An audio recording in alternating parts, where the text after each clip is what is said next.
Cina dengan Rusia terlihat semakin mesra meski diterpa tekanan negara-negara barat. Bahkan Presiden Cina Xi Jinping menyebut hubungan Cina-Rusia seharusnya bisa menjadi contoh yang baik bagi negara-negara besar. Menurutnya, hubungan Cina dan Rusia berhasil bertahan di tengah gejolak perubahan lingkungan internasional belakangan ini. Ditambah sanksi barat yang menghujani Rusia akibat serangannya ke Ukraina. Sementara Cina juga banyak dilempari tuduhan oleh negara-negara barat, salah satunya Amerika Serikat. Lantas, mengapa hubungan mereka tetap mesra di tengah banyaknya tekanan barat?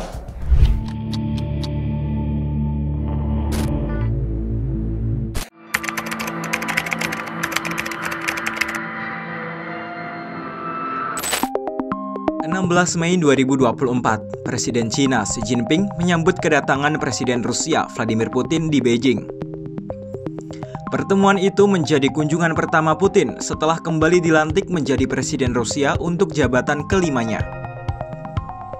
Pada pertemuan tersebut, Putin dan Xi mencapai 5 kesepakatan terkait hubungan bilateral kedua negara.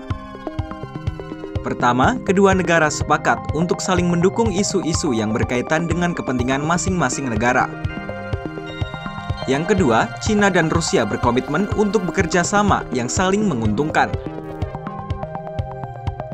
Ketiga, Cina dan Rusia sepakat untuk terus menjaga persahabatan abadi sebagai landasan hubungan mereka.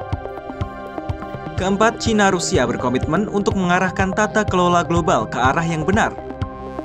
Kelima, kedua negara itu memegang teguh keadilan dan memilih jalur politik untuk menyelesaikan berbagai konflik. Selain mencapai kelima kesepakatan itu, pertemuan itu sekaligus merayakan 75 tahun hubungan bilateral Rusia-Cina. Putin merasa bangga dengan hasil hubungan negaranya dengan Cina, terutama dari segi ekonomi.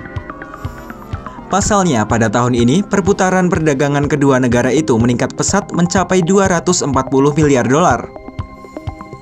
Di sisi lain, eratnya hubungan kedua negara itu justru dinilai membuat ekonomi Rusia menjadi semakin bergantung pada Cina. Pasalnya, akses Rusia terhadap sebagian besar sistem perdagangan internasional telah terbatas akibat sanksi dari Barat.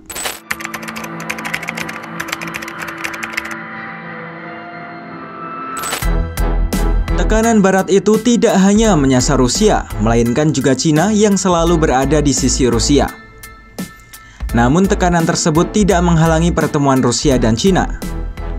Putin dan Xi sendiri diperkirakan telah bertemu lebih dari 40 kali. Banyaknya pertemuan tersebut juga dinilai semakin mempererat hubungan personal antara keduanya. Eratnya pertemanan itu mulai terlihat pasca invasi besar-besaran Rusia ke Ukraina. Meski Rusia mendapat kecaman internasional, Cina tetap konsisten berada di sisi Rusia. Hal itu pun membuat Barat yang merupakan oposisi terbesar Rusia mulai memperluas tekanannya kepada Cina. Pasalnya, Cina dikhawatirkan ikut berkontribusi membantu invasi Rusia ke Ukraina. Barat juga kerap menuding Cina memberi bantuan perang ke Rusia.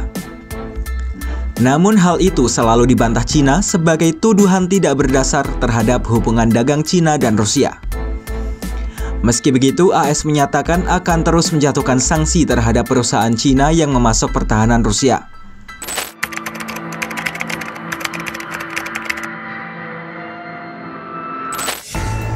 Untuk saat ini, Rusia dan Cina dinilai punya pandangan yang sama terhadap Barat. Bagi Xi dan Putin, Barat merupakan musuh yang berniat melemahkan kekuasaan mereka lewat penyebaran demokrasi. Pasalnya, Putin dan Xi merasa rezim otoriter lebih menguntungkan dalam menghadapi tantangan dunia modern. Ditambah, Rusia dinilai benar-benar telah memutus hubungan dengan Barat. Sehingga, meski perang Rusia-Ukraina berakhir, sangat kecil kemungkinan Rusia menormalisasi hubungan dengan Barat. Cina juga berada dalam pusaran persaingan geoekonomi dan teknologi yang semakin ketat. Maka dari itu, situasi saat ini dinilai akan menjadi proses kerenggangan dan konfrontasi yang berkepanjangan antara Rusia dan Barat. Namun situasi ini akan mendorong Rusia dan Cina semakin dekat. Hal itu disampaikan oleh pengamat Alexander Gabuev pada Rabu 15 Mei 2024. Russia has burned the bridges with the West. No matter how war in Ukraine ends, it's unlikely that we're going to see an ultimate resolution where Russia is able to normalize its ties to Europe and the United States, sanctions going away and so on. Like, I don't think that this is possible, at least at this point. So it will be a durable process of estrangement and confrontation between Russia and the West that can be dangerous. And then China is also in this downward spiral of deepening geoeconomic tech competition that also has a security dimension. That will be the forces that drive Russia and China closer to each other.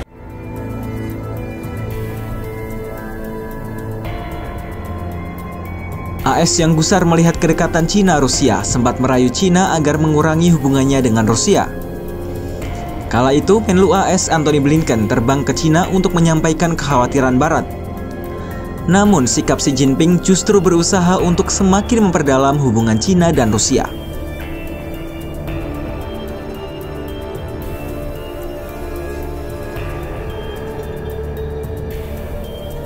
Cina juga menegaskan penolakannya atas tekanan AS terhadap hubungan Rusia-Cina. Cina merasa AS punya standar ganda karena melarang Cina melakukan ekspor-impor senjata dengan Rusia. Namun AS sendiri terus memasok senjata ke Ukraina.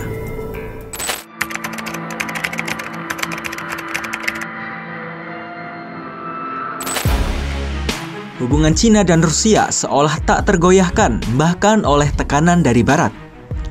Kesolidan Rusia-Cina itu sudah berlangsung sejak Rusia masih menjadi bagian Uni Soviet. Kala itu, Uni Soviet menjadi salah satu negara pertama yang mengakui kedaulatan Cina, tepat sehari setelah proklamasi kemerdekaan Cina pada 1 Oktober 1949. Kemudian, pada 1950, Cina yang baru tumbuh sebagai negara menyepakati perjanjian persahabatan dengan Uni Soviet yang sudah menjadi kekuatan super global. Pada masa-masa itu, Uni Soviet aktif mengirimkan bantuan ke Cina, seperti mengirim 11.000 ahli untuk membangun kembali Cina pada 1954 sampai 1958.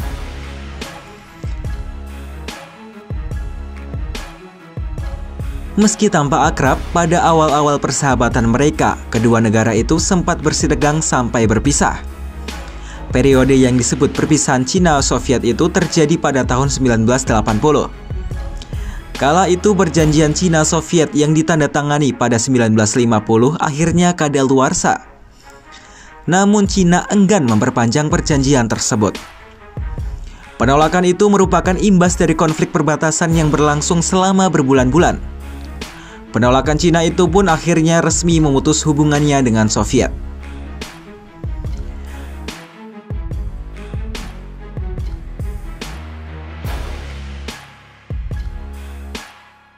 Namun kedua negara itu kembali menggelar dialog guna menormalisasi hubungan pada tahun 1982. Hubungan Cina-Rusia kembali pulih pada 1989 yang ditandai dengan kunjungan pemimpin Soviet Mikhail Gorbachev ke Cina. Meski 2 tahun kemudian Uni Soviet runtuh, hubungan dengan Cina tetap bertahan dan dilanjutkan oleh Rusia.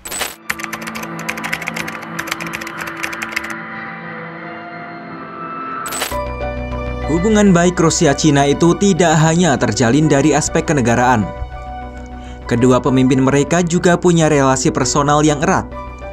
Xi Jinping menyebut Putin sebagai sahabat dan kolega terbaiknya, sementara Putin menyebut Xi Jinping sebagai sahabat baik.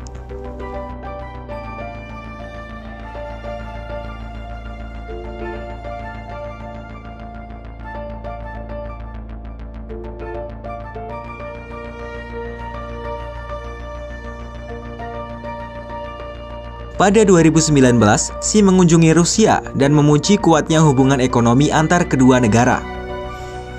Dalam kunjungan itulah Xi Jinping menyebut Putin sebagai sahabat baiknya dan menyatakan peningkatan hubungan bilateral.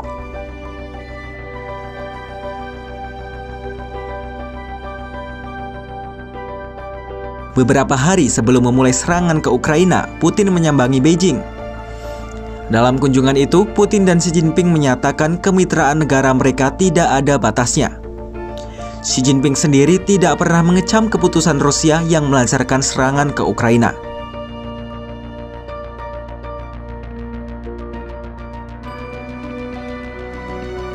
Setelah menjalani masa jabatan ketiganya, Xi Jinping kembali mengunjungi Moskwa pada Maret 2023. Pertemuan itu menegaskan kembali hubungan dekat mereka meski Beijing berupaya tampil sebagai mediator netral bagi Ukraina.